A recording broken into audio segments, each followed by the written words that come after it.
જય શ્રી કૃષ્ણ મિત્રો, જય શ્રી ભગવાન દામોદર એટલે કે પરસોત્તમ માસનો આજે અંતિમ દિવસ એટલે કે સોમવતી અમાસ હોય અને ત્યારે આ ગોપી મંડળ ગામડે ગામડે નગરે નગરે જ્યારે ગોપી મંડળ ભગવાન કૃષ્ણના, ભગવાન દામોદરના, ભગવાન દ્વારકાધીશના જ્યારે ગુણગાન ગાતા હોય ત્યારે પાછી ગોપીઓ જેથી ફરિયાદ કરતી જ્યારે કૃષ્ણને તેડવા આવ્યા જ્યારે અક્રૂર ત્યારે ગોપીઓ એમ કહેતા, શું કહેતા, એ બાયુ વ્રજમાં વાતું ગાવી થાય છે રે, આપણો ગોપાલ મથુરામાં જાય છે રે, આપણો લાલો મથુરામાં જાય છે રે, હે બાયુ વ્રજમાં વાતું ગાવી થાય છે રે, એ બાયુ વ્રજમાં વાતું ગાવી થાય, વ્રજમાં વાતું આવી થાય છે કે આપણો કૃષ્ણ, આપણો ગોપાલ ગોકુળ છોડી અને મથુરામાં જાય છે. એમ આજે ગોપી મંડળ છે, ગોપીઓ એમ કહે છે કે પરસોત્તમ માસ અધિક માસની બહુ પૂજા કરી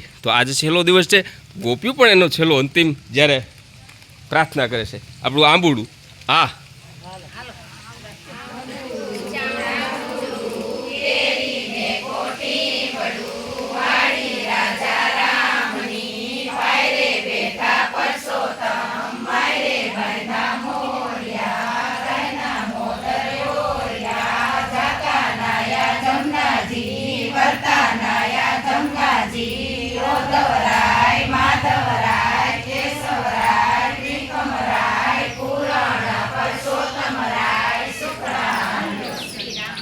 હવે આ દ્વારકાધીશના અનેક નામ છે. મેં કીધું આંબુડું જાંબુડું, ઓધવરાય, ત્રિકમરાય, આ જેટલા આના કૃષ્ણ ભગવાનના જેમ પરસોત્તમના નામ લ્યો એટલા છે. રણ છોડીને ગયા એટલે રણછોડ કહેવાળા એ કૃષ્ણ, એ દ્વારકાધીશ બધાનું સ્વાસ્થ્ય સારું આપે, વિશ્વનું કલ્યાણ થાય એના માટે આજનું આ શૂટિંગ આપણે લીધું છે. સોમવતી અમાસ છે ત્યારે ભગવાન પુરુષોત્તમની એકવાર જય બોલાવી દો. બોલો પુરુષોત્તમ ભગવાન ભીમનાથ મહાદેવ રવરાય માત.